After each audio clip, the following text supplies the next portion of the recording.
Are you familiar with FBI Special Agents Kyle Seraphin? I'm familiar with the name. Is that yes? I'm familiar with the name. Familiar with the name. Familiar with the name.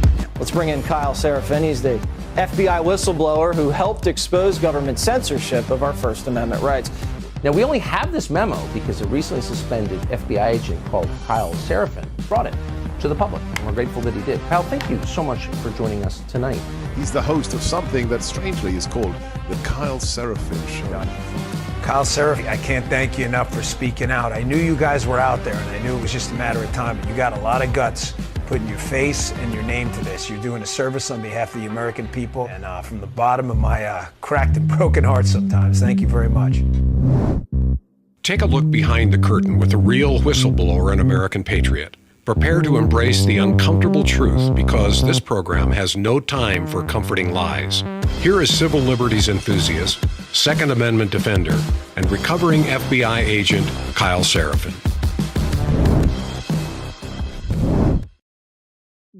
No time for the comforting lies. It's Tuesday, March the 12th, and we've got a great interview for you today. One of my favorite people, one of the great helps as I took my story public. Dan Bongino was one of them. Tracy Beanz was the second. That's who we're talking to today. I got a good feeling. It's going to be a good conversation. You guys are going to enjoy it. Let me start off by thanking off all the sponsors. We're going to get them and take care of them and appreciate them up front. Starting with my friends over at 4Patriots. That's the number 4Patriots. They got two choices. You got two choices. Prepare or repair. What are you going to do? You want to repair? You want to pay more later? You want to worry? You want to not have security? Or do you want to solve a problem that exists? You know it exists, and you can put that fear to rest. In this 2024 calendar season, we can pretty much expect local, maybe regional, and possibly national insanity. You want to hedge against that? You want to keep some food that will stay for multiple seasons? In case of emergency, 4patriots.com/Kyle. That's how you go. The number 4, patriots.com/Kyle. When I was in survival school, they used to teach us that the rule of threes, I think I've said this here before, but you got the rule of threes, and that means that you can go for 3 weeks without food if you want. You will be a miserable person. I think you can do 3 days without water. You can do 3 minutes without air, but not 3 seconds without hope. You're going to feel a lot more hopeful if you've got some food stashed away. 4patriots.com/Kyle. Go ahead and get yourself squared away. Go to that landing page and see what it's going to look like. How about another one? How about the contingency medical? You guys can go to contingencymedical.com. You can put a pharmacy in your pocket. This also sounds like a really good idea. If you're in kind of a survival mindset, if you're looking around and saying, hey, the State of the Union is pretty weak. My neighbors are good, but this country's got some shady problems, including some really weird healthcare rules. You might want to take that control back, put it in your own pocket, and get yourself set up so that you've got what you need if you have a primary or a secondary infection. You don't want to get sick, not while you're trying to make the world happen. If you're out there traveling around like I am right now, you can go to contingencymedical.com, use promo code Kyle, same as always, KYLE. That'll save you $10 at checkout. And it's real simple. You're going to upload your medical history. You're going to have a quick online consultation with one of their physicians that's licensed in your state, and then they will send you real prescriptions for the entire price, including that consult. You're going to be set up with a handsome-looking contingency medical kit. This is rolling with me. You're seeing it on the screen, but I'm taking it with me because you never know. I cannot afford to be sick when I travel, and maybe you can't either. Check out contingencymedical.com, promo code Kyle. Save yourself a couple bucks. Let them know we sent you. How about these guys? Our OG sponsor, first sponsor, it's the Patriot Cooler. Go to patriotcoolers.com, promo code Kyle again, 10% off, free shipping if you spend $50 or more. You're going to want to spend $50 or more. I don't know why, because you're going to see, hey, I got this tumbler. You can even upload a Kyle Seraphin Show logo. You can upload a Suspendables badge onto their custom stuff. Maybe you got something that it's a sporting event. Maybe it's something for a gift. You guys have a custom message or a custom emblem you want to put on there. You can do that. You can now customize your Patriot Coolers, the Patriot Cooler tumblers, which are great. They're a great product, and they get better. Actually, the OG, the 1.0 that I had in 2017, still kicking it. The newer ones look slightly better, function the same. It's a good product. It's good people. They're based out of Houston, Texas. Go to patriotcoolers.com, promo code Kyle, and you could be outfitted the way the Seraphin household is, which is to say we have a bunch. We have a bunch of Patriot coolers. I think I've got like 8. And then I've got a backpack, and I've got the soft-sided cooler. I've got a hard-sided. We got all the things. They're all great, and you guys will like it. Lastly, and certainly not least, my friends at Catholic Vote. If you're not getting the loop, you're not looped in. So solve that problem. Just go to catholicvote.org. Go to catholicvote.org. Right on the homepage right there, you're going to see a very easy place to put in your email address, your zip code, and they're not going to spam you. They're going to send you the best 1-minute read of your day. You're going to get a great sense of what's happening in the world. You can also follow them on social media at Catholic Vote. Very easy to do. If you watched the Dinesh D'Souza show not too long ago when I was guest hosting, I had the president of Catholic Vote, Brian Birch. He's a very smart guy. We have a ton of overlap in our life too. Very interesting. He went to the University of Dallas, and I used to go to mass there when I was a little kid. So I don't know. We kept finding all these little commonalities. I think God puts us in the places we need to be, and Catholic Vote has jumped in and has been really, truly a special support for the Seraphin family, and we appreciate them. I cannot say that enough. If you guys are not getting the loop, it's free. It doesn't cost anything. Check that out. I think that's where we're going to end. That's where we're going to end for now. And we're going to get into a little conversation with my buddy, Tracy Beanz. Okay, ladies and gentlemen, I have been talking in the background to my friend Tracy Beanz. We're going to bring her on. In fact, first, let's just show you who we're talking about. We're talking about Beanz with a Z. Tracy Beanz at Tracy Beanz on Twitter, who just hit 600,000 followers. And I'm very excited that we're going to have a chat because I haven't had her on my show before. Tracy, I haven't had you on the show because I had to build it up big enough that it was nice enough to have you over to our home. So welcome to the Kyle Seraphin Show. It is so good to be here. Is it stupid? I think it's regular. I think that's what we do. Your show is fantastic. I love it. I try to send everybody over to it. That's far too nice. When yours ends, and people don't know this, but the time that I chose was specifically to be after yours. It was like, Beanz has this weird start that is at a 30-minute mark, and it's going to end, so I'm going to start after that. That's why we chose 9:30. It was very kind of you to do that because it didn't make sense for us to compete for the same people, which at the time they were the same people. Now you've grown significantly. So you've got a lot of people that I don't. Well, for folks who don't know, let's talk about who you are. I'm going to actually switch ears. I don't know why I'm still wearing these ears, but I'm going to switch ears. Let's start with who you are. You're obviously the editor-in-chief over at UncoverDC. We broke some stories together. We'll talk about those in just a minute. But let's get a quick intro. I'm going to throw you on the screen. Tell people, who is Tracy Beanz and why Beanz? Oh, why Beanz? Beanz is because when I was in high school, my boyfriend at the time and all my friends started saying cool beans, and I hated it. So he started calling me Tracy Beanz just to piss me off. So it stuck. And even my in-laws call me Beanz. My husband calls me Beanz. Everyone calls me Beanz. It's not my actual last name, but it just, I made all my social media Tracy Beanz because it was my nickname. And then I just kept it. I am an investigative journalist. I am and have been involved in grassroots activism since 2001. I pride myself on doing like actual journalism. It's our tagline at UncoverDC. And I'm friends with Kyle Seraphin and the Suspendables, and that's a little bit about me. Are you done putting your ears on? I got the ears on. I'm throwing some stuff on the screen here. Tell me about the Highwire relationships, which is relatively new. Yeah, it's actually, I've known them over there for quite a while. They are probably the only other outlet that does information and reporting that I would ever stand up next to and proudly proclaim I worked with. The integrity that comes from those folks is bar none the highest. They are focused in the health space. Del Bigtree founded ICANN, the Informed Consent Action Network, because he wanted to raise awareness about the dangers of vaccines way back in the day. I have also been on that train for quite a long time. We met at a conference before it was cool. Back, way before it was cool. Yes. We met at a conference several years back and we decided to work together. They wanted me to contribute some editorial to their growing pool of journalism, and I gladly and graciously accepted because they're absolutely amazing people doing the right thing. So, what do you think about the idea that people in journalism now are activists? You've said both of those words in the same sentence. Let's talk about journalist, activist, investigative. What do these things mean? It's hard because it's hard because things have become so polarized. Sometimes you have to report on things that go against what you want to say or what you want to, feel. If I find out that someone's doing something dirty, I'm going to tell people. And that's the hardest truth, especially when your media is partisan. And that's just the way it is now. And most activists are journalists, believe it or not, even though that's not necessarily the way it should be. That's the way it is, because they're the ones that are super passionate about the causes that they're trying to bring to the world. And so it's kind of like a natural morph into that.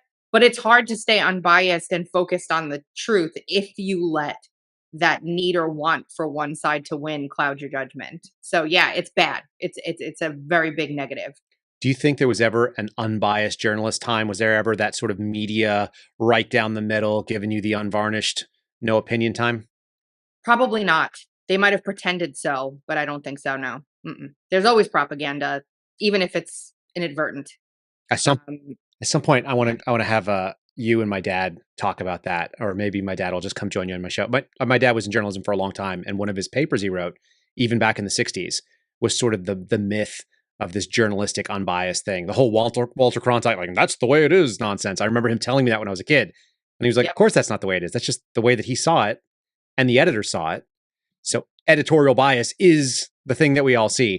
We're all familiar with it. What do you do as you're looking and you're evaluating news sources? I think so much of that lens, as long as you know there's a lens that's being tilted, like, oh, obviously it's being slanted red, or it's being slanted blue, or it's being slanted green, whatever it may be. When you look at news sources, how are you evaluating them for bias? What's things stand out to you? Factual information that is portrayed in a certain way, even if it's still factual. Spin, for lack of a better word. Are these coloring words? Is that what we're looking for? We're looking for like emotional trigger words kind of things? Yeah, and the way, someone's standing at a door and you can portray it as they're about to knock the door down, or that they open the door and walk through it, and knocking the door down is better for you in what you're trying to get out to the general public. So you say that, even though someone pushed them into you see what I'm saying? Like, somebody actually pushed somebody through a door, but you say they knocked the door down. That's a better analogy. The same set of facts, just written in a different way. That's the same way they maneuver polling. They ask you questions in a certain way to evoke whatever response that they would like to get. It's all about language and how it's used. So knowing a fact set as dry as possible, you can usually sniff out the propaganda or the spin on columns. And then the more of it you see, the more you know they're biased beyond repair. So yeah. How do you do a lot of editing. And so I've been the victim or the beneficiary, I would say, probably of your editing, because we've done a piece together, which I'll show up here on the screen here in just a second. Some people may actually even know me because we did this piece together. There it is, the FBI doubling down on going after Christians, the story of them going after the Catholic Mass in the Richmond field office. Some of my, I feel like, more unvarnished work, I come at it with a lot of opinion, but I try to take it out of there. Some of the stuff was your good editing. I actually will credit that 100%, because it's like, we want to try to tell facts and let everyone run where they want. Everyone's going to take a spin at some point. Yep. How do you approach that as an editor and handle your writers? Because you've got a handful of people with different strong opinions. We don't really edit for that. What we'll do is, like, if your article was heavy on opinion, that's what I would have labeled it. And it wasn't. And basically what we edited in your article was very minor grammatical stuff. I try to publish as unvarnished as I can, especially in the case of this piece, because you're the one with the expertise. And I wanted to make it pristine in your words, because that was one of the things that made it very attractive and kind of like an FU to the rest of the Well, which we've never tell told the story. We've never told the backstory of this, and or at least I haven't on my show here. So I want to kind of discuss it, because there are other outlets that would have been interested in the story. Would you agree? Oh, yes. They did. They took it. So yeah, absolutely. So we saw everybody run with the story that we put out, but nobody was willing to let me write the story. Everyone else that I said, look, I've got this information and I want to tell you what it is. I want to write it. And everyone said, I literally had someone from Daily Wire, let's just call names out because we don't care. Somebody from Daily Wire said, we can't just deputize you as a journalist. And I wanted to headbutt them, but they weren't in the same room with me. So I just had to laugh. That's a ridiculous claim. There's no pronouncement. There is no ordination to be a journalist. Hold on, Kyle. I do hereby now deputize you, a journalist, for UncoverDC. So gross. How silly. So nobody wanted to run it. Let's talk about what it takes for you to decide to run that piece back then. And I think that was one of the big basis of our friendship too. Receipts. That's not what I wanted to put on. Where are you at? There you are. Receipts, that's it? Well, receipts, and I had already had a significant number of hours of conversation with you.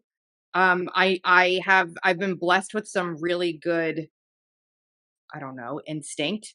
I have a very good sniffer. I can tell when someone's a BS artist and when they're legitimate. And I knew how important this was, and I knew that the information behind it was really important. And I knew that it was important that you tell the story because, first of all, who the hell is anybody to say who is and who isn't a journalist? Second of all, you acted as a journalist in your telling of the story. And third of all, who wouldn't want to publish a piece from someone who risked everything to call out the absolute disgusting behavior of the FBI on their website as part of their organization? That's ridiculous to me that somebody would tell you no. That's stupid. And it shows an utter lack of courage in my perspective too. I guess you could say I was taking a liability on by letting you write it, right? I mean, technically, I think you were. I think that's the story that the others had, but we know that they all ended up covering it. It doesn't matter whether it was Heritage Foundation and Daily Signal, Daily Wire. It was safe because it's already out there in the world. Mm-hmm. Yeah. So, and I was fine with it. I was actually ecstatic I've published Steve. I've published you. You're brilliant. You're really good at what you do. You care about the facts, and that's pretty much it. And that's exactly what we want at UncoverDC. So why wouldn't I publish it? Of course I would. This is why we have to have Tracy on, but I had to wait until the house was nice because she's so flattering. I at least need to make sure that it was clean. We had to do the dishes. We had to, clean up around her. I know you really well, Kyle. I know what you like. Despite my failure to see you when you were in Austin, which I want to say was no fault of my own. I was on travel detail and I can't handle it. But I missed a really great opportunity to see Tracy at it was on Plandemic 3, right? Yeah, I was at the premiere of that on behalf of the Highwire. I was the kind of grand MC of their pre-show event, and I invited Kyle as my VIP guest, and he stood me up. Failed, just straight failed it. Now, like literally stood me up though. Literally he texted, he ignored me. Yeah, I was on a plane, and then I just failed. I just couldn't get it done. Another opportunity hopefully will arise, but there'll be much more caution. Tracy won't publish my next piece. It'll be more editorial. She'll sneak some little evil line in there vindictively. I won't hold it against you. I've also come on your podcast a number of times, and I've hijacked it, and I've gone completely sideways. And at one point, you called me out because I didn't listen to you, which is also funny. We have a really good dynamic, which people can tell. Dude, I was in the middle of talking. I was telling him something important. I did. I was telling him something important, and I'm like, I said this. I don't talk a lot, so I said my little piece, and I said, "Right, Kyle," and this is what I see. It's so bad. It's the only time. Sorry, I wasn't listening to a thing you just said. You know what? I'll say that is a tribute to the close sort of rapport that we have. It really is, because there's only a couple of people in the world that I have done that to, and they're all people that I really think really highly of, which is such a backwards thing. I must get that from my mother. There must be what's going on here. Tell me. There's one more thing, please, that had me dying. We were covering the hearing, the suspendables in Congress, and we were doing a live stream together. Do you remember? You hit the voice modulator. Yes, and just destroyed you. I have never laughed that hard on a stream before. I was literally crying. It was so disrespectful to those members of Congress, wasn't it? It was hysterical. I gotta find it. I think I sent you the clip of it, like however long ago. We should I should go dig that up. It's so we can find it. It's, if anybody wants to go dig into the archives, it's May 18th is when we streamed that. That's when the boys went live. Was it May or March? It might be March. I'm not going to replay it on you right now because I want to dig. We've only have a certain amount of time because you've got other engagements. So here's what we're going to do. You talked about having a good sniffer. You talked about being able to suss out what is nonsense, what is not. You've been right on the line, whether it be vaccine hesitancy or calling out what these shots were. And you've got a couple of articles. So let's talk about validation, vindication, and the pre-instinct knowing before everyone else did, apparently, about how ridiculous this 2020 to 2024 journey has been for those of us that are getting more and more skeptical of institutions. Where do you want to start? So 2006. Good. A little bit before then, actually, was when they released the Gardasil vaccine. And the Gardasil vaccine, I saw immediately, it was that the Gardasil was to protect women from HPV, which some strains of HPV, which is a virus, cause cervical cancer in women, which can be detected very early with annual exams. And so whatever. However, this vaccine was being given to teenage girls, and there was all of a sudden an outcry of injured teenage girls who had been harmed by the Gardasil vaccine, paralysis, all kinds of autoimmune diseases, similar to what we're seeing now. That was basically my light bulb moment-ish, right when my daughter was born. And then from there on out, the ball just started rolling down the hill. So I have been very, very anti-vaccine since then. What was the formulation of the Gardasil one? Because that's actually not that familiar to me. It's not an mRNA vaccine. Mm-hmm. It's a standard, I think it's a live attenuated if I might be wrong. I don't know. All I know is there are a ridiculous number of chemicals in that damn thing, far more than we are used to seeing in our body. And it was causing absolute harm to girls, and their moms were bringing them in a shambles, some of whom died, in to be checked for this, and saying they just got this vaccine. And the entire pharmaceutical industry and everyone in the media, they actually picked it up back then because it was much different, but nobody was helping these people. You remember, because we're in the same age bracket, where the people who were refusing vaccines were like the hippy dippy people in Oregon that didn't shave their armpits. And we were like, whatever, they're far left. They probably hug trees. They don't like medicine. Like they think antibiotics are bad, even though it's the safety that brings up our world. And then slowly those people have kind of migrated into the mainstream. Now they're without a colony. Those people have to be unmoored. They have leftist ideas. They still have their take on medicine may not be the best thing in the world, that there's natural ways. And I feel bad for them more because we used to laugh about it. And then now you're like, oh man, what did they know?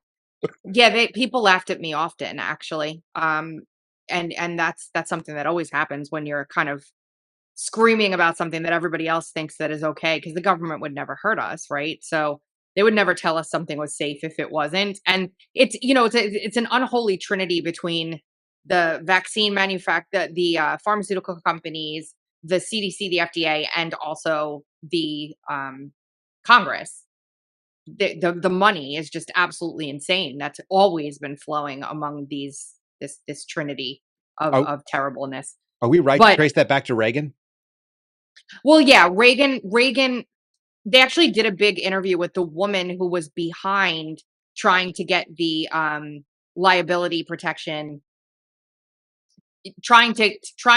the bill that actually ended up stripping liability protection or giving liability protection to vaccine makers was actually the opposite of what they had brought forward to start. They wanted more government oversight over the harms that were going on, and they flipped it all around, and Reagan made a mistake.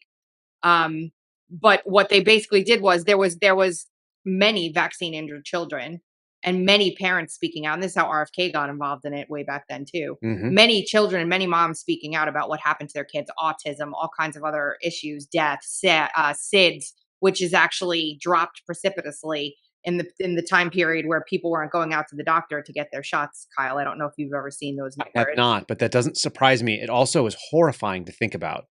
Yeah. Don't put your kids down face down to sleep because they'll suffocate to death. Meanwhile, it's actually vaccine injury. Absolutely. Meanwhile, my daughter sleeps face down every day. The minute that she's able to move herself even a little bit, you're like, okay, cool. Like she's fine. She can put her head where she needs to go, and babies seek out oxygen. That's what they do. It didn't.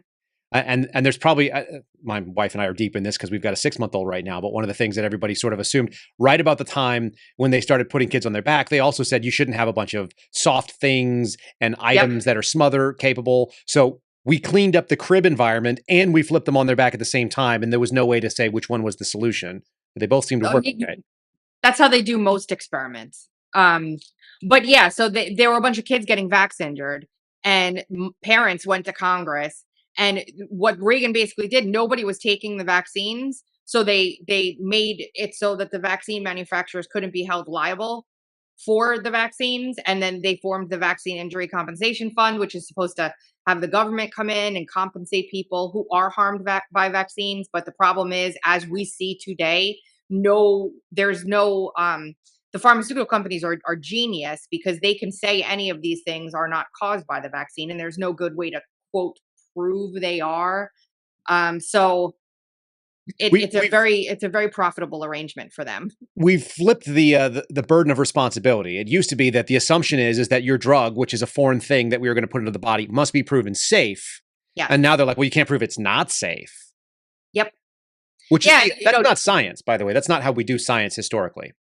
No, and like you just mentioned, with adding 2 variables to an experiment before you know what causes what, they did the same thing. They do the same thing in all these trials. If you're really, really super into this kind of thing and you're a legal nerd, you can go and take a look at the work of Aaron Siri. He's an attorney who's been fighting this for years and years, and he's actually the attorney for ICANN and the Highwire, who's been doing all of this. I don't know. Is that on your end or my end? Yeah, it was my end. I was like, something is happening and I don't know what it is, but I like it. It was an email notification. Okay. Anyway, so he's been doing amazing work defending families against this and getting some compensation for them. But even with the COVID vaccine trial, this is how I knew. And Gigi from UncoverDC. I've known her for a long, long, long time. Hold on, I got her on the screen too. Check that out. There she is. That's my Gigi. She lived in New York with me. I met her at around 2009, 2010. She sadly lost her daughter to suicide when her daughter was 16 because she was prescribed Zoloft. And Zoloft was off-label and should never have been prescribed to kids. And her doctor was getting kickbacks to prescribe that medicine to, quote, depressed children. Really just going through their teenage years. And so because of Gigi, she taught me so much about, so much. So it was really back then that it all started, and we fight alongside each other today, still all these years later. But the COVID vaccine, they did the same thing, Kyle. They unblinded their trial and asked their unblinded participants if they wanted to get the actual shot. So you're in the middle of a trial. You've got group A and group placebo. Group A gets the shot, placebo is placebo. About halfway through, they look at the placebo group and they say, you know what? We want to offer you the opportunity to actually get this thing. Would you like it? In the middle of the trial. Right. So the data is now corrupt. Look, one of the things that blew my mind, and my father actually called my attention to it, having a lifetime in the news business, is that there are certain types of data that we can only get in arrears. And it takes like a lot in arrears. Like if we want crime statistics or how many people were murdered in a city, we keep a generally running tally, but the official things don't happen until, a couple months into the next year. And if it's stuff from the government that's federal, it's even longer because the federal government is awful at it. So that's pretty normal. And then we saw real life up to the minute tickers of how many people had died from a disease that we couldn't even properly ascribe the cause of death by that time. And it's running like the national debt counter, which is based on an algorithm that we can actually do real math and know what the national debt is at any given second. That actually is how banks work. They were doing bank counters on COVID deaths under President Trump. Well, what on earth did anyone, how did that fool anybody? It did fool a lot of people, didn't it? I know, but how? Because I'm convinced at this point, if you really look at this, there's a third of people, probably a little less in this country, who actually have thinking brains, who can think for themselves. It's very, very sad, but it's true. And part of me wonders, Kyle, I don't know, this is completely just my brain working like in my personal time. Do you feel like in like 3 or 4 years, maybe 5, there's going to be some like overlord that comes and says, you guys made it. You are the winners. Like we were in some weird effing Hunger Games experiment or something. Like let's cull off the part of the population that will do anything we say and just keep these people who can think for themselves. I feel like it's more likely they try to kill us off because thinking for yourself is not historically good for those who have power. Just between I don't know, but I mean, I feel like honestly, it was a big test, and what was that experiment that RFK talked about that they did, where they had somebody turning up the electric? It's the Milgram experiment. The Milgram experiment. That's it. Yeah. Yes, you've talked about that before. For sure. It's a perfect view into human psychology. Given an appropriate authority, people will do horrific things, even to the screams of the person that is in front of them. We all lived through like a massive Milgram experiment. We also lived through another version, which is known as the Stanford Prison Experiment, which was essentially where arbitrarily people were decided whether they were going to be guards or inmates in a fake prison. And almost immediately, the guards took their roles to their heads and they started acting incredibly crappy and doing horrible, torturous things to the people that were arbitrarily assigned to be inmates. The minute you give people just a tiny modicum of authority, these are the people that are now in charge of telling you that you have to wear a mask when you come into the grocery store. Excuse me, sir. The Karen personality that we saw. You must walk only northbound on this lane. Like, what are you, out of your damn mind? I'm getting jam. Okay, I'm getting some jam or preserves. Like, piss off, lady. The flight attendants. Yeah, you can only eat with your mask down. You have to, I mean, it was like, I'm always eating then. Like, I'm eating gum, like as my kids like to say, because my kids don't understand what gum is. They're like, are you eating gum? Yeah, I'm always eating gum. When I walked around at the FBI, I carried a cup with me. At any moment, I was imminently going to be drinking out of my cup because screw you. And where's your mask? I don't need it because I'm always drinking this water. I live in the desert. I have to hydrate and also piss off because I'm an American. While you're looking for UFOs, though. While I'm looking for UFOs. Strangest moment to literally see a population-wide experiment. Answer me this, because I know you've done a lot, and then we'll go into one of these stories here. How on earth did the United States have markedly worse outcomes for COVID, despite having the most advanced medical system, we're told, in the world? How did we do worse for per capita deaths? Oh, there are so many reasons why. Number one, the CDC put down a deathly protocol to treat, quote, this disease in hospital. They told everybody to stay home until they were too sick to breathe anymore, then come into the hospital. And then when they were in the hospital, they treated them with poison to try and make them better. They ventilated patients when it should have been contraindicated. And then they spat all over the doctors and people who stood up trying to tell them why that was killing people and it wasn't working. They never identified, even though the information was freely available, that COVID is really not necessarily a respiratory disease, but a blood disease.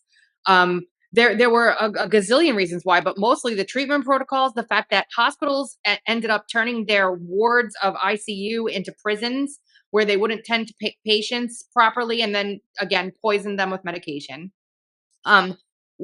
We started vaccinating mid-pandemic with a novel technology that decimated people's immune systems. We started vaccinating in the middle of a pandemic where they had told us for years that the thing that was killing everybody, Kyle, was spike protein. And then they injected us with a substance that made your body produce in perpetuity spike protein. Another reason, they inflated the death count ridiculously from this. We will never know how many people actually died of COVID or from COVID. They inflated the death count for dollars, for money. They inflated the death count to make us more scared.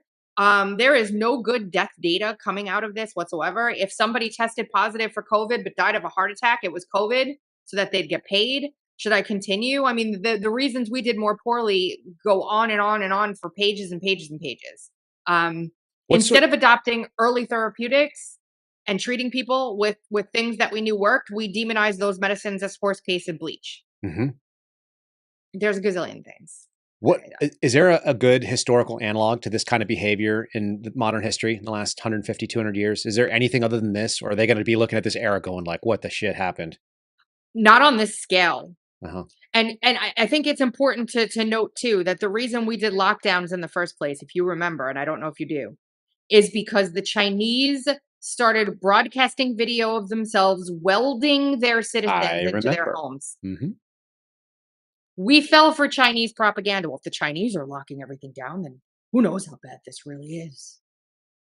Yeah. And the rest of they locked the Chinese got the entire world to lock their citizens inside their homes. Mm-hmm. Think about that.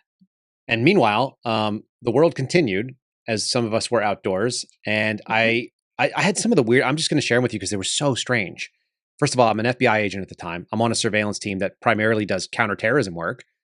And so I watched Virginia lockdown, and that was surreal because we lived right outside of Washington, D.C. I remember driving in. I have vividly remember this. I can actually picture the sign. I can picture the road that I was on. And as I drove in, there was nobody on the road. It was just me.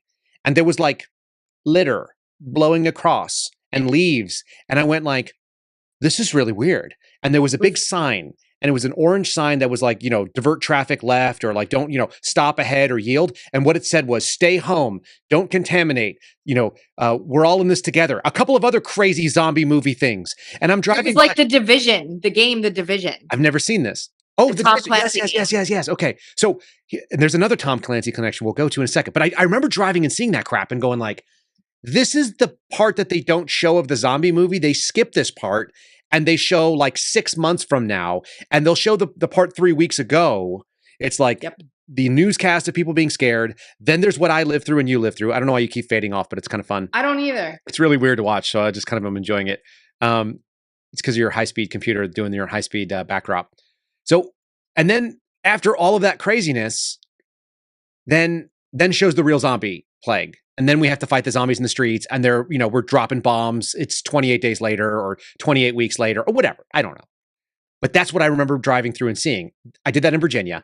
Then I flew out to Albuquerque, and then I got to experience again. Not very many people moved west during that time because a lot of people weren't going anywhere. And I got to see another lockdown in Albuquerque while we were watching another CT subject. So I saw it in DC. Then my wife is like, hey, it's kind of creepy here. Are you sure you really need to get on a plane? And I'm like, yeah, I do. I got to go do this job. There's like a bad dude who says he's going to be part of the ISIS team and he wants to kill people. So we went out and watched him, and they shut down everything to the point where there was like no restaurants. And like, I'm sitting by myself, and I can come in, and as long as I'm standing, I can order a pizza. But if I sit down at the table, they kick my ass out. Like insanity, like the crazy. And I'm like, this is so weird. This is the weirdest thing I've ever lived through in my life. And we're just acting like it didn't happen, kind of. Yeah, and it's I'm not going to ever stop talking about it because this will happen again. And you know what? Maybe it won't happen again, Kyle. Maybe it won't, only because if there ever really is a truly deadly pandemic, we're all dying. Nobody is going to believe anything that they say. Exactly. Because it's like they burned out our trust in the institutions, and they can't use that again. Okay. Yeah, it keeps happening. We'll just deal with it. Visually it goes, but the audio is still good. So here's the interesting NSA. I just throw that in because why not? Tracy, there was a book called Rainbow Six. You familiar with it? Oh yeah, Rainbow Six, yes. Mm-hmm. Okay, do you remember the plot? I know the video game. Okay, that's not the same thing. I saw the movie, Kyle. I didn't read the book. I never read it. I want to tease you. The plot was, I don't have time to read that stuff. This is the second. Well, that's an old book. I actually bought it for my wife, and it's the second time that I brought this up in the last couple of days because it just keeps occurring to me. The basic plot is there's this multinational counterterrorism team. That's what the video game is. You're going and killing bad guys, right? But the bad guys developed this viral technology that is incredibly infectious that they release at a global event. I think it's the Olympics, but it's something similar. Okay. And then it spreads to all the countries. And the goal is that everyone is going to die because they're the only ones who have the antidote to this poison. And they're going to kill off the whole world. They're going to get it down to a population that they've predetermined is good. And then they're all going to live in the new Eden. They're going to do what we would call in literature, the myth of Edenic possibilities. They're going to pursue that. And it's a bunch of billionaires that have a ton of money and these biosoft companies that are going to destroy everybody so that they can live, and they want to see the Arctic the way that it was meant to be. They want to see, major fauna and flora reef taking over the American continent. And they think the cities will be all reclaimed into this, Omega Man scenario. Okay. That's the story. That's from 2006, if my memory serves. It's way back. Yep. We almost lived through that, I feel like. We did. As a matter of fact, one of the first pieces that we wrote on COVID was in March of 2020. Mm-hmm. And I got the CDC's influenza-like illness data, and I was able to get a friend, former NSA, to chart it for me, make it interactive so that I could pull up different graphs and we could make all kinds of pretty things that I couldn't do. And we were able to show that influenza-like illness ticked up in late October of 2019. And it started in Washington. And then I was able to find the Olympics in Wuhan. And I was able to show the airport where most of those flights came. Was it the Olympics or was it the World Military Games? It was the World Military Games. The World Military Olympics is what they called it. Got it. I don't know why. So, yeah. I remember it being a military thing in my head. I just don't. But It was the militaries of every single country in Wuhan the last week of October in 2019. no big deal. That works out No. fine. It'll be fine. Pretty. Yeah, it's okay. Like it's the dog in the burning kitchen. Yeah. Yes, it'll be okay. Everything's on fire. Your coffee cup's on fire, but you're still going to drink the mug. Literally, the Tom Clancy thing was that they built in a very long delay into the symptomatic, what do they call it? Incubation period of that infection. And then suddenly everybody was a virologist. Do you remember how many virologists we met in 2020 and 21? Oh, yeah. Everybody knew. Nobody understood that like literally the virus is the size of a mosquito flying through your chain link fence. They all are wearing bandanas. I'm like, you can smell a fart through it, can't you? You wear jeans, don't you? You've been in an elevator with like some dude who had beans before. What are we doing here? One of the things that the COVID grand jury in Florida is doing is this very exercise that you're talking about. I think it's actually genius of them to have to lay the whole groundwork before they give whatever smackdown they're going to give.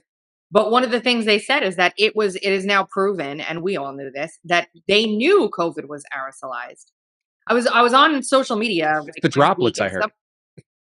Well, yeah. You don't want spittle. You don't want spittle getting everywhere. That's why Alyssa Milano was crocheting masks with big giant holes in them, and it was just so stupid. It was the world's biggest circle jerk virtue signal that could ever be imagined.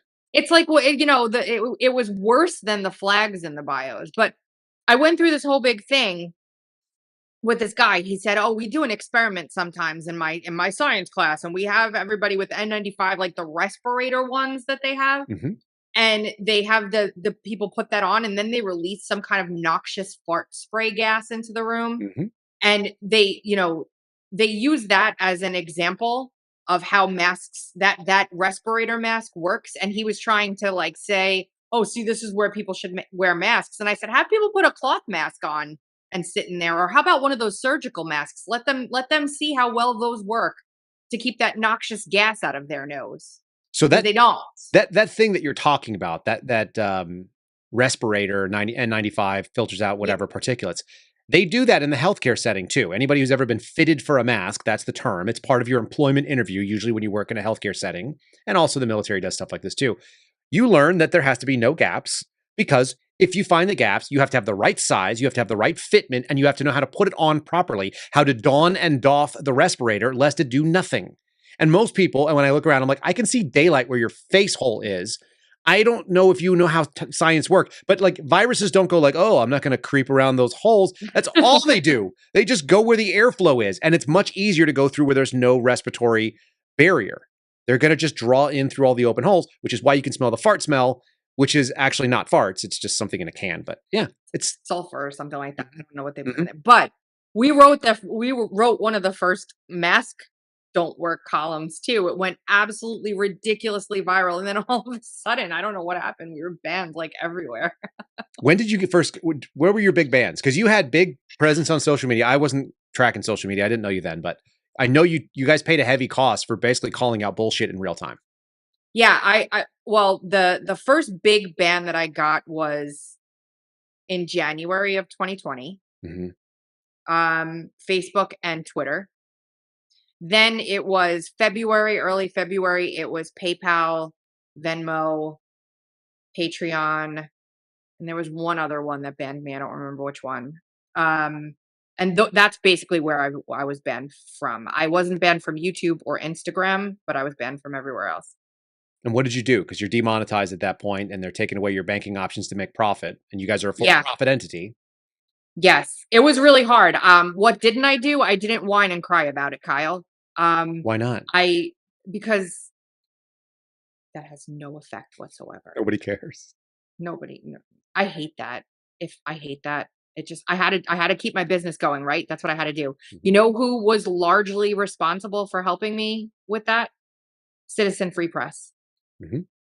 They aggregated all of our work and got it out there. And then I was also still doing media and stuff like that. And, it was just, I didn't have my megaphone on the biggest platforms that there were. And I had almost 1 million followers on Twitter before I was banned. I know it was devastating. People have no idea what that means. It doesn't mean you're wealthy. It just means people might be able to see the stuff you do.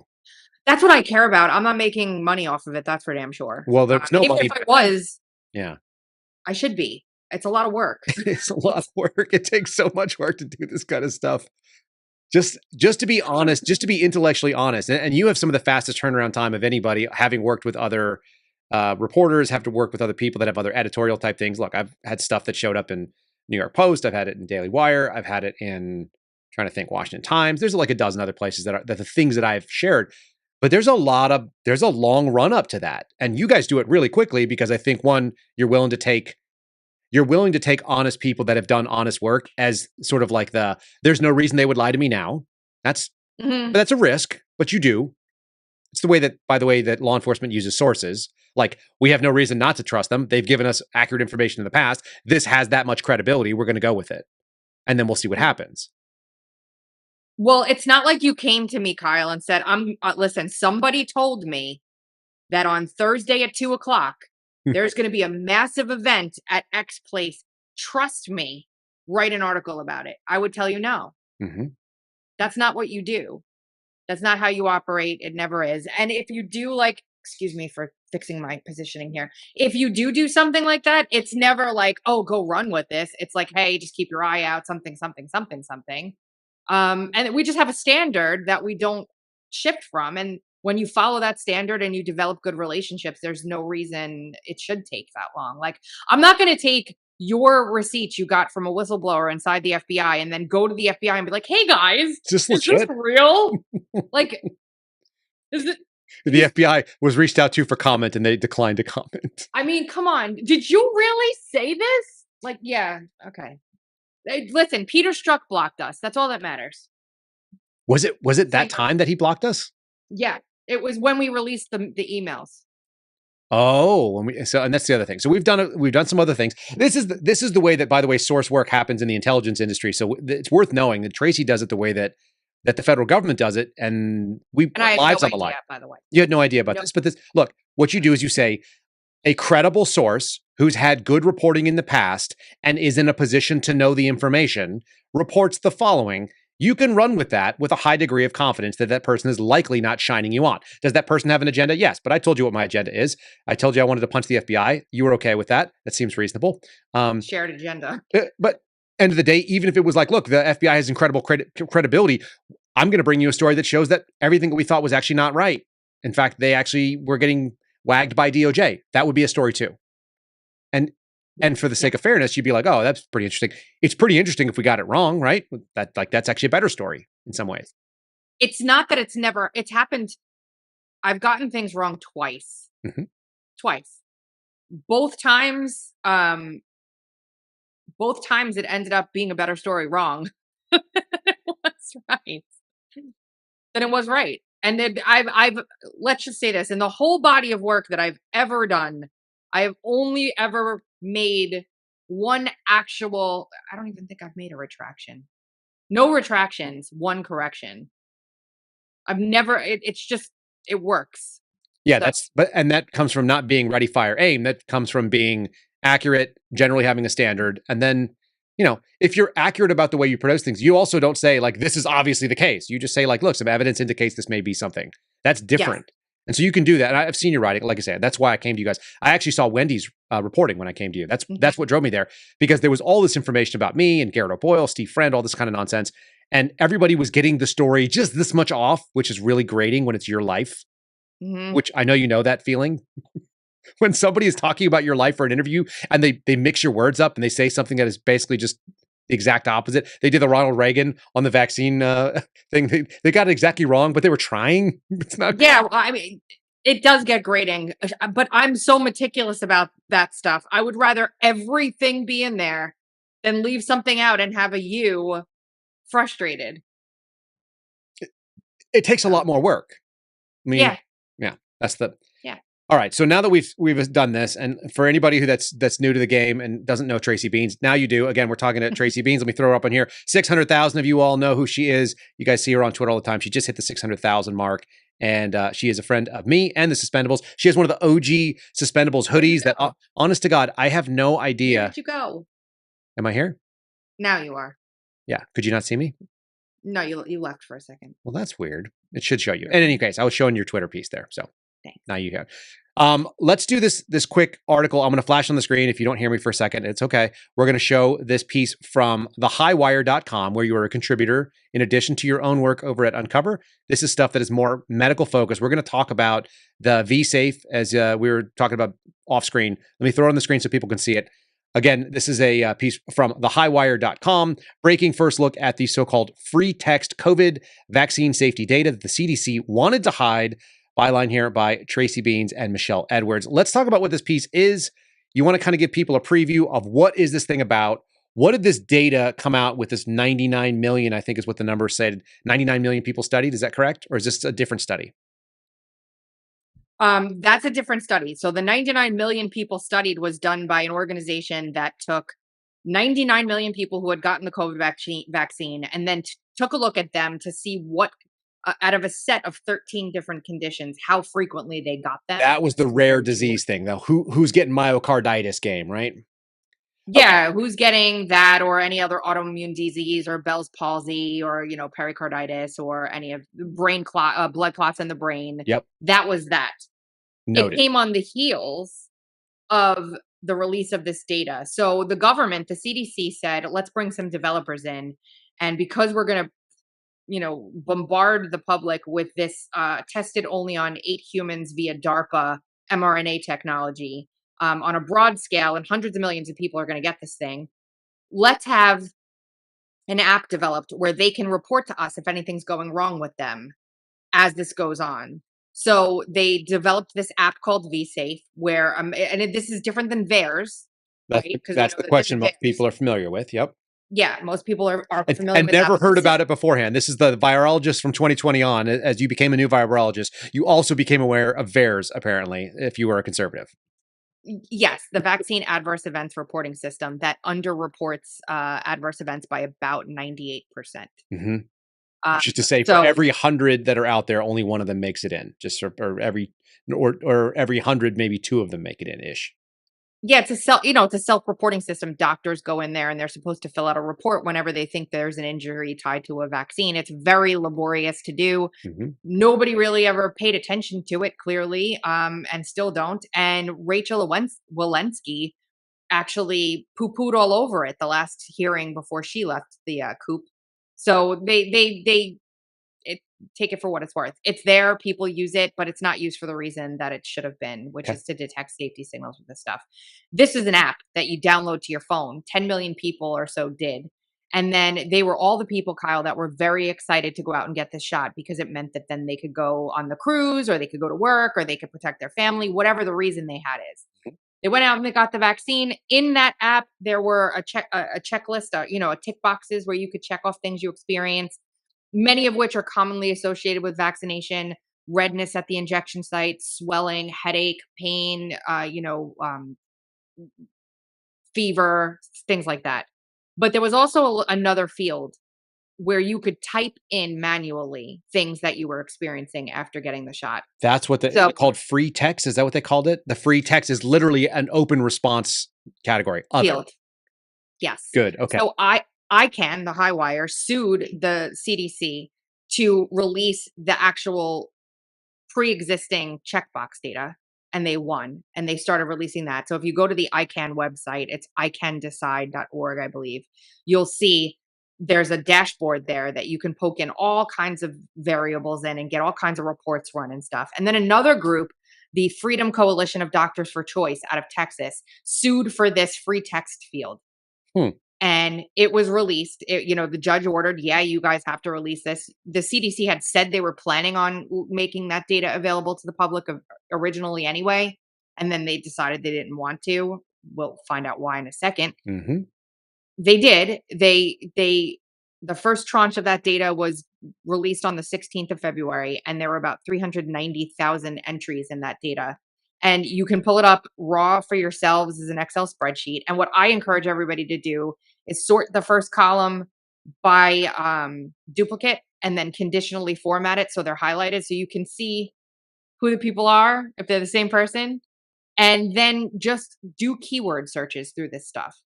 Tachycardia, miscarriage, numbness, tingling, rapid heartbeat, which is the same as tachycardia, but some people don't know that. metallic taste, nightmares, hair loss. Some people, Kyle, when they get their shot, they go home, they're like, I feel great, right? Some of them. Other people were saying, I had to be rushed to the emergency room for anaphylaxis. My heart rate was at 160 for the hour after the vaccine. I'm going to the emergency room tomorrow because I can't feel, my pinky finger and the ring finger on my left hand. There's this very weird metallic taste I have in my mouth that won't go away. This was the weirdest one I saw. Several people, at least a couple dozen, saying they got the shot and then their tattoos lost their color. Very, very weird. And this isn't like, how many, you saw some of these, there was a lot of weird stuff that was running around that seemed like garbage data to me. I saw guys, and I don't want to name names because I can't remember who it was, and I don't know the difference between these people, but somebody with names that are either Stu or Pete or something.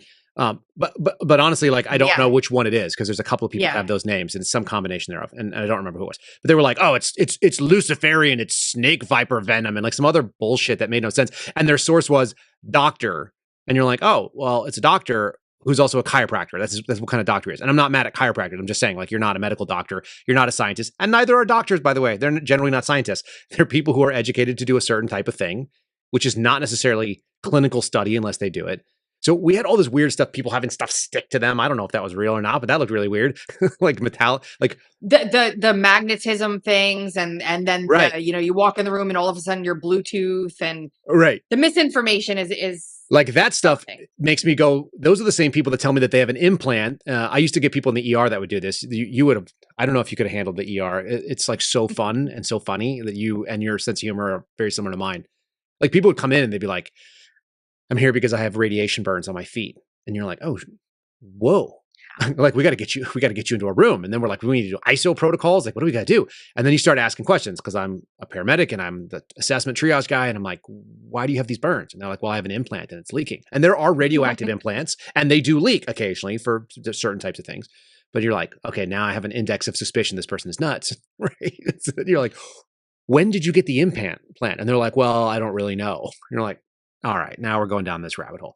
Well, when did you first notice it? And they're like, well, I think when I was kidnapped by the CIA. And you're like, Did that really happen did that really happen? Oh yeah, more than once.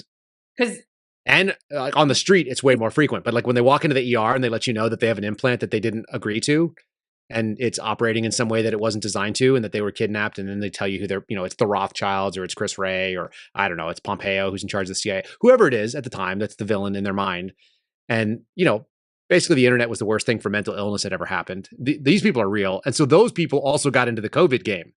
Yeah. Because we're like, we don't believe in this institution because it's lying to us. And we know that. It's got a death counter. That's nonsense.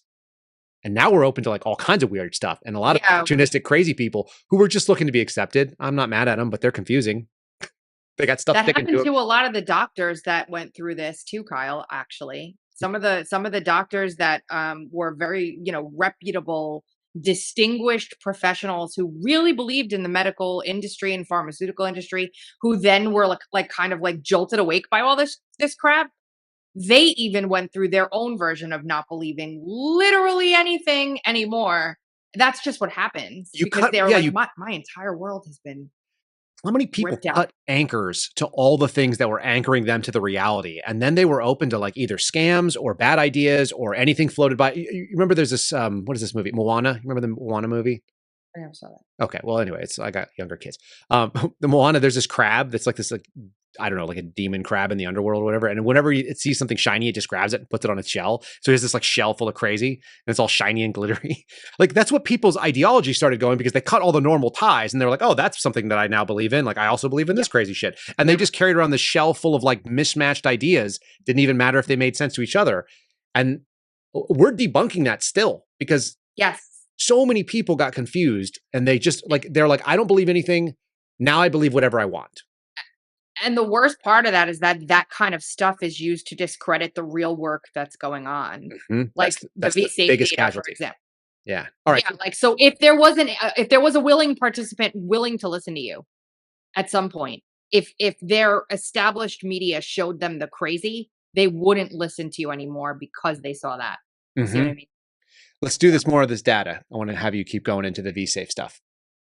Okay, so basically, it's really 390,000 entries from people who experienced something after getting the shot. Many women who were breastfeeding their babies at the time. Now, Kyle, I'll never forget. I saw a video of a woman who had just gotten the COVID shot and really didn't feel well. And she was like, I would love to take a Tylenol. And she was pregnant. And she was like, I want to take a Tylenol right now, but I know how dangerous Tylenol is for my baby. And I'm sitting there. She feels crappy because she just got the COVID vaccine, but she won't take a Tylenol because it's dangerous. It's just such a like the cognitive dissonance, which I talk about on my program on a regular basis. There's two ideas that run into each other at full speed. The end result is a migraine for most people. But it's not often the time where they go like, hey, my ideas don't line up. Like I'm doing weird things that don't make sense. I'm taking a novel shot that there's no long-term. And I have to imagine this is what, like, I saw the thalidomide sort of analogy right away for pregnant women, because I think that we're really bad. Like we've been trying to avoid that in medicine for so long. As a paramedic, they teach you about thalidomide and you're like, it was a miracle drug. The answer is slow down. Yeah, it was a miracle drug that just like had babies with flippers and no long-born formation because they didn't know that it was interrupting important pathways during embryonic formation. That seems like something worth waiting on. I think my wife would rather have morning sickness than like a penguin for a child. Yeah. Yes. Yeah. So what I'm saying when I say that is breastfeeding women are getting the shot and no one's telling them anything. And then one woman said, I'm breastfeeding. I think that might be something that someone might want to know. It was almost like I've used this analogy a couple times. I read all of this data over the period of about 8 hours at night. And I felt like Bruce, it was at night. That's the only time that I could do. Yeah. I felt like Bruce Almighty getting the prayers coming in all at once. It felt like I cried, which is very rare for me. But these people, the way that many of them tried to excuse away what they were experiencing as something else, just because they didn't want to believe that it was what they had just received, was really, really something. And some of the, like the mom who had to rush her baby to the hospital that was breastfeeding, that I've been referencing for 3 minutes and never got around to saying why. She was breastfeeding her baby and her baby had a reaction because this vaccine was expressed in breast milk. The spike protein was expressed in breast milk. It didn't stay where they told us it would stay. It basically instructed the body to create spike protein. It infected every organ of the body, spike protein embedding itself everywhere. In autopsy, we see it in heart muscle. We see it in the ovaries. We see it in many different organs that it should never have ended up. That it crosses the blood-brain barrier. Now, the other thing too, Kyle, is that you're seeing this, I'm sure, and you've talked about it actually. They're using long COVID, which does exist for some people, as a cover for all of the vaccine injuries. So in that 99 million study, there was a bunch of docs that came out against it. It's a long COVID. It's not that. We're not seeing spike protein survive in your heart muscle after you heal from COVID. Once your body once you clear the body of the spike protein, you're not finding people who are infected with COVID having a heart attack the same way that you're finding someone whose body has been turned into a spike protein factory having heart attacks. And we theoretically, we would be able to care about this and suss it out because there is technology to do so, but we don't seem to have that drive. In fact, we see the opposite. It's obfuscation, it's confusion, it's smokescreen, it's you don't know what you're talking about. It's you're not a doctor. I like that one too. It's like, but I can read a study. I can read English. Yeah. And you've got a bunch of these vaccine injured people that were pro-vaccine, that did it for society, whatever their reason was, that are injured now and are being mocked and ridiculed, and they won't study them. Like, they don't ask you what's your vaccine status because they don't want to know. So you just don't ask the question. You'll never have the answer. Why are we having all of this uptick in cancer? Why are all these people getting sick? I wonder if they had the vaccine recently. They don't ask. And the sad thing, I think, too, from people that sit on the conservative side of the house, there's a strong movement of anger against people that did some awful things. This is the Stanford prison experiment. We were the inmates and the guards were abusive, and we hate the guards in kind of some ways. But like, I also don't hate the guards. Like, I'm not mad. I'm mad at what happened, but I don't want that to be a reason that we don't look after these people. Like, they're human beings. They're Americans. Yes. Like, they live right next to me. I don't know who they are. Yes. How would I know by looking at them? And we're probably going to get along. So Yeah. it's so hard for people to get over that one thing. Like, when someone dies, like, I don't want to celebrate someone's death at 50 years old because like they died suddenly and good, I got you. It's like, holy shit, we have a bunch of people that are dying that we can't, and we're refusing as a society to address it. 100%. And even those that, like, people like you just mentioned that know what's going on. For example, I have something I sent you this morning that would play in really well right here. You want to play the video? Not the car video. That's to make fun of me at the end. Yeah, no, we'll make fun of you at the end. I believe it's this one here. So let me see. I think I got this one queued up correctly. I'm really excited about tonight's show that I have been putting this off. I have been wrong, and I have seen lots of you out there, and I have personal friends out there who've been telling me I was wrong, and I would much rather avoid this conversation, not do this at all. But you were right. So what part in this did I play? And first of all, how do you say, I'm sorry to all of you that have been putting comments in my videos for like a year. Take a look at this. Take a look at this. And I said, okay, they're just interpreting it. There were some results that were strongly biased in order for it to work out. And never have I seen bias play out like this at this degree. All right. So this was the other part that bothered me. It bothered me from the beginning, but it really makes me nervous once you see what this, I'd heard whisperings about this, but I didn't believe it. I did not believe it. All right. So don't play the whole video. If you guys want, you can find it in Tracy's timeline. This is what the tweet looks like. We'll go back and we'll just talk because I don't want to hear somebody in high speed, hyper chipmunk talk, but she's basically, she was a proponent of the vaccine. Sure. She told her entire, now she's like, shoot. And I want everybody to understand, Kyle, from a psychological standpoint, there are millions and millions of people out there who are faced with this now. And they could be like her, a doctor who went out and told all their friends and family, you better get this, you better do this. And they have to come to terms with that inside of themselves. How do they handle it? Do they just double, triple down? We're seeing that happen quite a bit. Yeah. Do they actually take responsibility for that? Which they took part in. And then how do you live with the fear of being injected with this and not knowing if you're going to make it? I hear stuff like that from Dan Bongino, who has been one of the most, I think, honest people about that sort of scenario, like believed in one thing.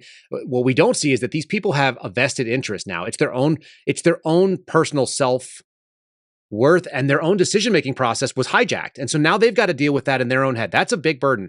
I'm not a big fan of this like COVID amnesty, like everyone who treated people shitty. Like, look, there's some really awful people that did awful things. And some of them probably should hang for what they did. I think that's I don't think that's a hyperbolic statement. Like the evil they perpetrated. There's also a lot of people that made bad decisions on bad information that are otherwise decent human beings. And you know that because they were decent before. And I don't want to lose, like, we lost a lot of friendships over it. I know family members that wouldn't come to our house. You know, I'm not calling anybody's name out, but they know who they are. And they said they wouldn't come over because we weren't going to do it. And like, that's a fear-based thing. That's a fear-based bad information. Like, can I hold it over their head forever? I can't do that. We need those people to make sure this never happens again. And we need them to feel emboldened to speak out about what they've gone through. And we need to support the people that have been harmed by this.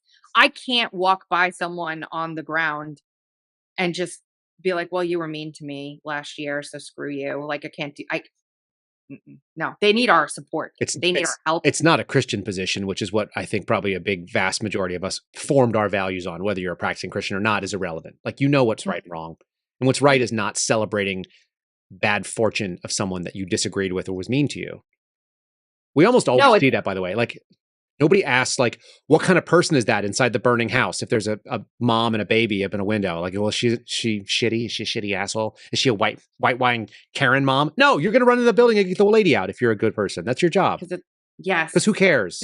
A fellow human being. That's why. Yeah, because if you have the ability and the willingness and the wherewithal to go up and save somebody, then you go save them. So anyway, I think there's a fight over that. A lot of us are fighting that sort of, if I don't know you, it's way easier for me to hate you. But if you actually know those people, and we all know somebody like that, if we're being honest. It's being politicized too, because, let's just face it, Donald Trump is the nominee for the Republican Party. And anybody that says anything about this vaccine, there's automatically a jump to, I don't know how to explain this the right way. Like, people feel like now if they talk about the fact that it's bad, it's somehow reflecting poorly on him. So people will kind of jump around it, not wanting to acknowledge the things that are going on. This is the big problem if you put your faith in a person. Like, I'll take it in outcomes all day long. And Donald Trump had some good ones, no doubt. He had some crappy ones too. I just talked about it the other day. Bump stocks, like bad outcome, stupid choice. Reagan did it too. Like, none of these politicians are perfect. And for some reason, if we can't take the shots where they're due so we can try to get better outcomes from them, then we're falling down as citizens looking for representation. Like, we're not electing a hero king. or a king or a god. We are going to elect a representative, and we have a say in that. And so if they suck at something, it's like, hey man, I don't agree. Could you do More better? so than that, it's that there won't be accountability if you can't acknowledge a mistake. That's the biggest thing. You know, how are we going to get accountability for what happened if the person that takes the chief executive role will not acknowledge there's even a problem with the thing in the first place?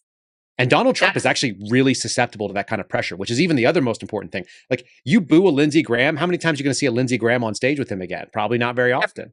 Are you serious? Every time he brings them up. Does he really? He's still doing that even after that big boo fest? Okay. Yes. Well, maybe I'm lost. We're all screwed. Tracy, we're screwed. What are we doing? Are we stocking ammo now?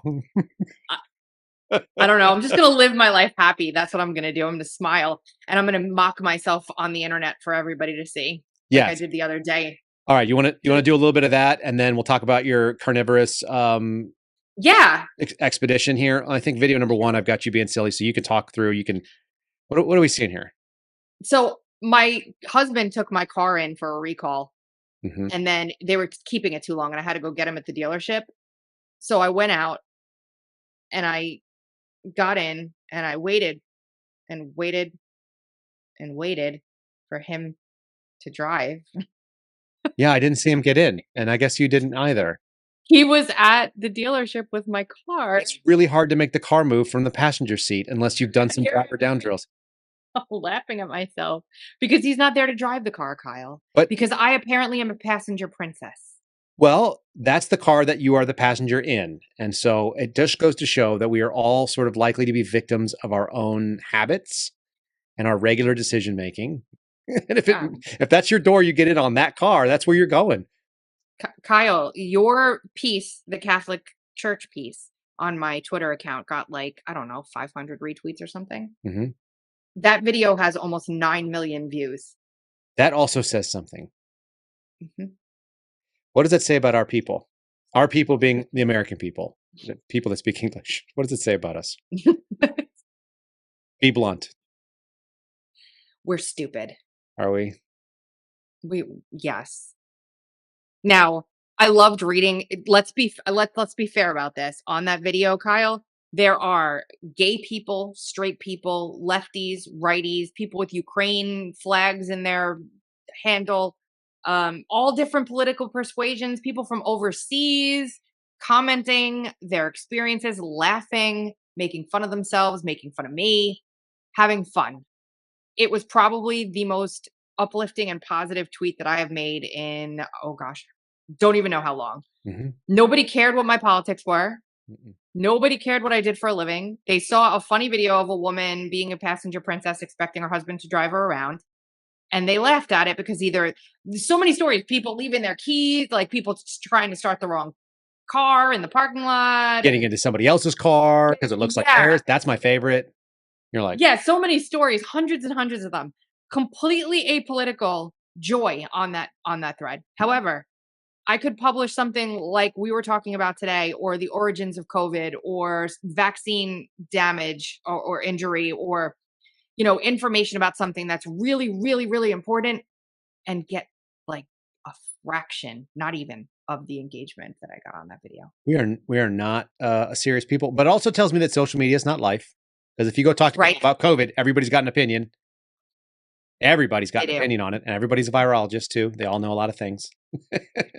Tons of things. Let me ask this, because I think this is the truth, but I'm curious because you're in a different part of the country, and we've actually never even been in the same room together, so we can kind of just say we have some pretty non-overlapping groups of people that we've interacted with in our lives. Mm-hmm. I think 80% of this country is still in the middle of, they're not paying attention to things that don't matter. They're looking at the things that are in their life. They know their kids' teachers, maybe they're worried about their job, but they're like, people are less political than we would believe if we just watch social media, like real people in the real world, right? And most Americans do actually still believe in the same values. We might find some things that we get really riled up about, but 75% of the things, if you were to put the 100 things that we have to do every single day, we'd all agree on. You got to take out the trash. You got to make sure the garbage is picked up. You got to make sure that we can afford to put gas in our car. Like simple, stupid things that we all live with, like whatever our country is built on. Is that true? Yep. Yeah. Yeah. So how do we get people to understand that like we're all actually in the middle and we're quibbling about the details? We're not quibbling about like fundamental threats to democracy or whatever the hell, whatever the thing. We don't, Ukraine is not, like our Ukraine policy is not going to change whether or not your kid is doing a good job in second grade. Someone sent me this. This is what we should do. We should all walk around with a jar full of black and red ants. Ants? Ants. Okay. They get along great until you shake the jar. When you shake the jar, they start to fight each other. Mm-hmm. And then you say, who's shaking your jar? Because we will get along. There's so much love amongst us if we're not being shaken by some external force trying to tell us who we're supposed to hate today. Yeah. And the fear is the other piece of it, it seems like to me. And COVID was a great fear apparatus, and Donald Trump was a great fear apparatus, and Russia is going to kill us all as another fear apparatus. I had this conversation. The Chinese are going to kill it. Like the Chinese are just going to try to steal all of our money. That's what they've been doing. Like they will kill us, but just not today and not immediately. It's going to be long. Well, our reality is what we observe, right? So we're on socials every day. We're having these conversations. You obviously have a reality that has been, insane. But if you lived in the middle of the country, somewhere on a mountain with no internet, no television, your reality is pretty damn peaceful right now. I had conversations with those people in New Hampshire when I went up to talk with Vivek.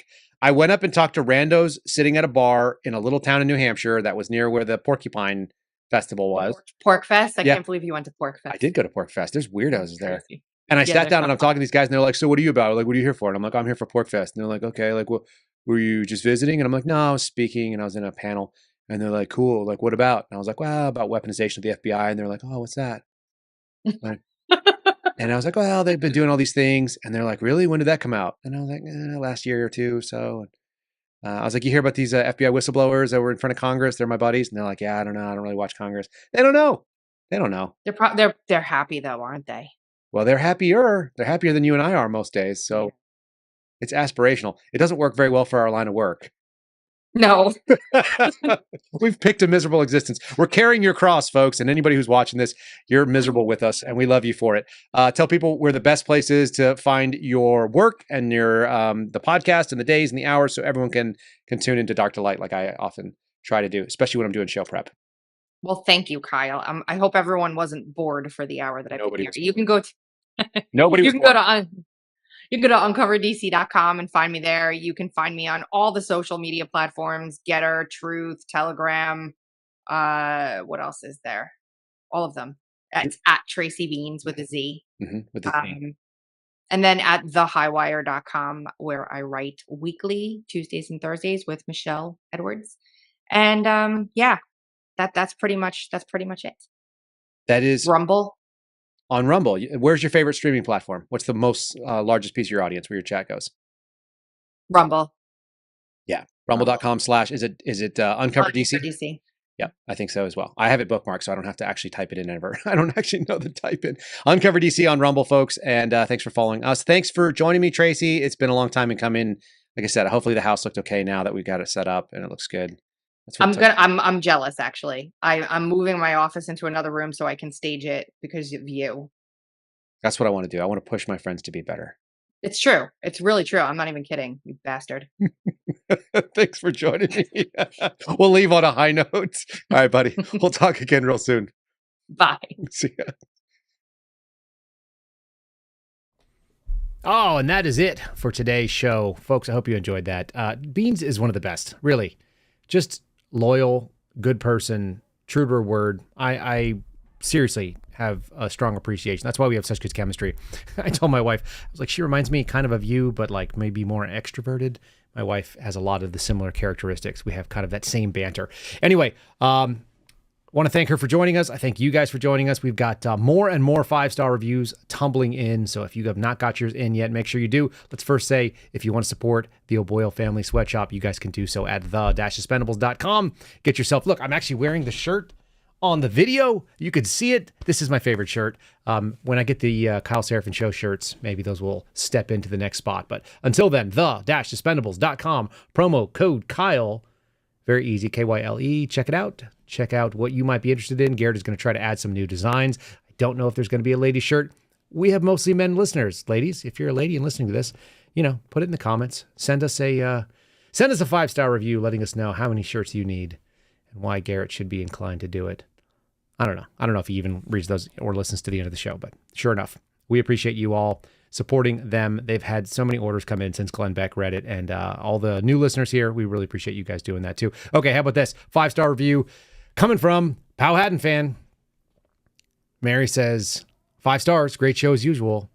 I especially like the segment on the cops who shouldn't be cops. This is a little bit older, going back a little ways. Yeah, there's some cops who shouldn't be cops, obviously. Oh, look at that. There are definitely some cops that don't need to be cops. There's definitely some people out there that don't have the right constitution for law enforcement. We appreciate the ones that do, because they are keeping us all safer. And the ones that don't, we got to call it out. We'll call balls and strikes here. We'll be fair. We continue to be. Anyway, until we see you again tomorrow, God bless all of you. Be safe, and we will see you again in the morning.